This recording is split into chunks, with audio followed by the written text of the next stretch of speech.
Atenção! Começa agora uma teleaula de língua portuguesa do ensino médio. Você vai assistir a teleaula de número 30. Bons estudos!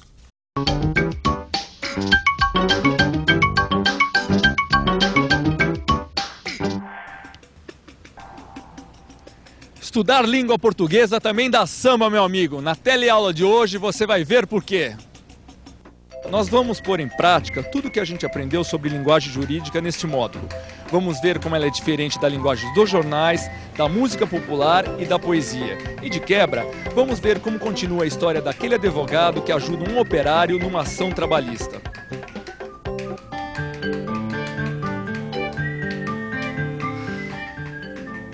Dá só uma olhada naqueles dois. Eles resolveram cair no samba. Enquanto eles não começam a trabalhar, vamos aproveitar para lembrar o que eles escreveram na teleaula passada. Você se lembra deste advogado, não é mesmo? O nome dele é Doutor Peçanha. Ele foi procurado por um operário que tinha sido demitido e que não recebeu tudo o que devia pelas horas extras trabalhadas. O Doutor Peçanha resolveu levar o caso à Justiça do Trabalho. E por falar em horas trabalhadas... Ei, vocês dois! Nós? Vocês, sim. Vocês não acham que tá na hora de trabalhar? Ela tá certa. Chegou a hora do julgamento começar.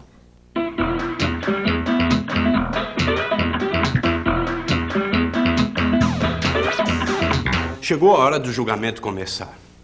Esta é a segunda audiência.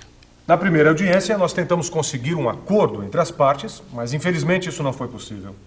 Hoje o senhor juiz começou a audiência tentando novamente a reconciliação. Isso mesmo. Perguntei ao advogado da empresa se ele tinha alguma proposta para encerrar o litígio amigavelmente. Mas o advogado da empresa não quis saber de fazer acordos. O senhor juiz não teve alternativa a não ser chamar novamente a primeira testemunha, Ricardo Braz.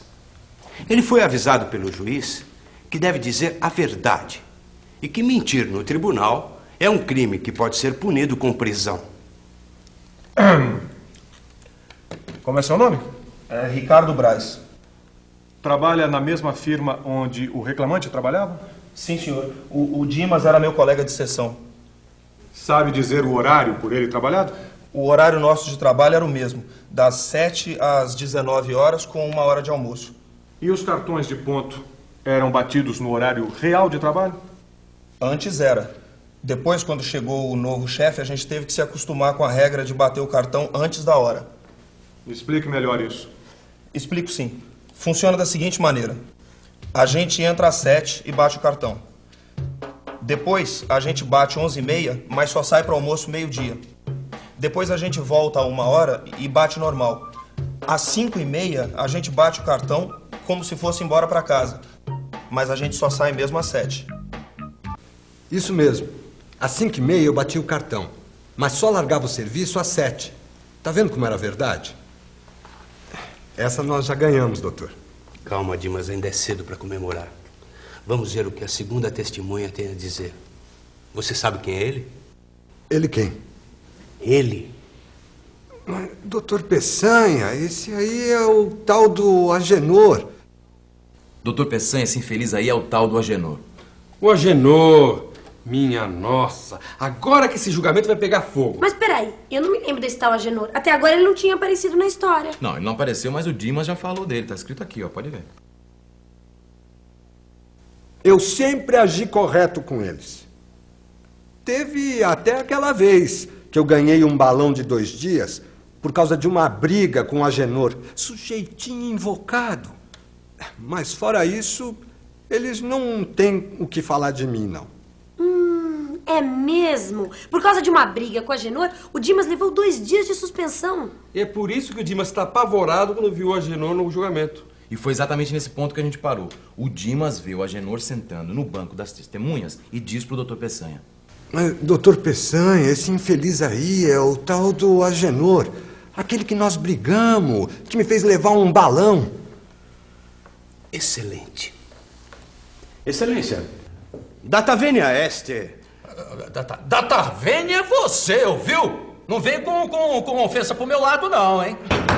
Ordem no tribunal. Data venia não é ofensa, meu senhor. Pelo contrário, é uma expressão em latim que quer dizer justamente com todo respeito. Você que está estudando linguagem jurídica já sabia disso, não é verdade? Data vênia é inclusive o título deste módulo do curso de língua portuguesa. Você deve se lembrar. O senhor advogado pode, por favor, dirigir-se ao tribunal? Agora mesmo, Excelência. Como eu estava dizendo, a testemunha é inimiga do reclamante. Contradito-o por suspeição. O senhor confirma que é inimigo do reclamante? Bom, senhor juiz, eu e o Dimas já brigamos uma vez, não é? Mas é que era eu que estava com a razão. Tava com a razão coisa nenhuma. Tava com a razão coisa nenhuma. Eu que tava com razão de brigar. Ah, é? Então como é que você explica que só você levou o balão e comigo não aconteceu Você nada? é puxa-saco de patrão. Que puxa-saco? Claro que é. É você que é um... Vai, minha. Ah, onde já se viu? Essa confusão toda não estaria acontecendo se o Dimas e o Agenor tivessem um pouquinho mais de conhecimento da linguagem jurídica. Então quer dizer que conversando em linguagem jurídica a gente se entende melhor, doutora? Depende. Se a conversa for num tribunal, pode ter certeza que sim. A linguagem jurídica facilita o entendimento entre o juiz e os advogados. Quem diria, hein? Para facilitar as coisas, a senhora precisa falar difícil. Não, nada disso. Eu não sou obrigada a falar difícil. Ah, não? Então para que serve a linguagem jurídica dos advogados? Serve para discutir os fatos da maneira mais objetiva possível e sempre de acordo com a lei. A linguagem jurídica serve principalmente para provar que aquilo que se diz é verdade. Para provar a verdade, a linguagem de um texto jurídico deve ser objetiva e precisa. Mas não é só na profissão de advogado que isso acontece. Vamos ver? Numa banca de jornal como esta, a gente encontra revistas de ciência, revistas de tecnologia e revistas com as notícias da semana. E dentro delas, a gente encontra informação.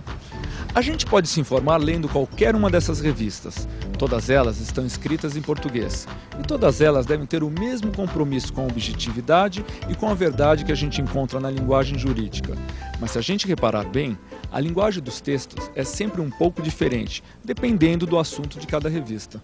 A linguagem de um texto científico é diferente da linguagem de um texto técnico. E as duas linguagens são diferentes de um texto jornalístico. Vamos ver um exemplo? Meu amigo, por favor, lê essa notícia aqui pra gente.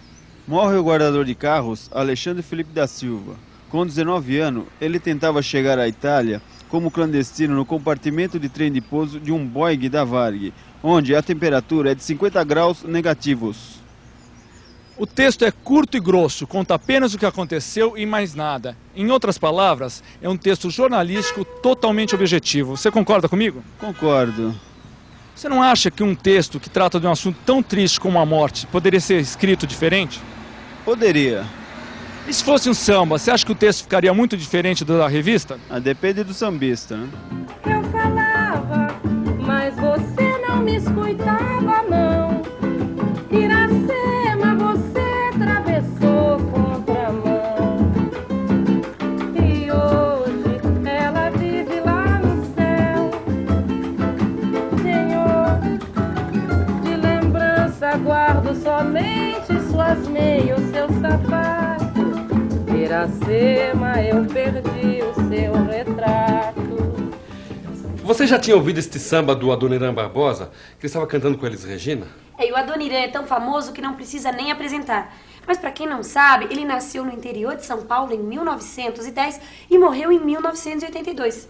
Eu queria mostrar para o Alencar um samba que falasse de morte. Aí eu lembrei desse samba do Adoniran, Iracema. Escuta só. Iracema, eu sempre dizia, cuidado não atravessar essas ruas. Eu falava, mas você não me escutava, não. Iracema, você atravessou contramão. No samba Iracema, você percebe como a linguagem da música popular é diferente da linguagem de um texto jornalístico. O Adoniran não conta que perdeu sua amada num acidente com aquela objetividade das notícias. Muito pelo contrário, ele faz questão de dizer o que ele sente, de mostrar que está sofrendo. Ele não fala Iracema morreu, ele diz, ela vive lá no céu. E hoje ela vive lá no céu. Senhor, de lembrança guardo somente suas meias, seu sapato. Iracema, eu perdi o seu retrato. Pois é, enquanto você estudava as diferenças entre a linguagem do texto jornalístico e do texto poético, eu continuava trabalhando com linguagem jurídica para ajudar no caso do nosso amigo Dimas. E o doutor aqui trabalhou muito bem. Ele convenceu o juiz de que o Agenor não podia ser testemunha porque nós tínhamos brigado.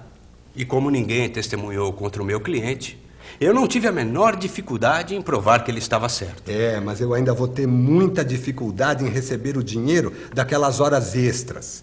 É verdade. Mas esse assunto vai ficar para a próxima teleaula. Essa história vai ficando por aqui. Enquanto isso, você fica aí com a revisão. E atenção, se liga aí, que é a hora da revisão.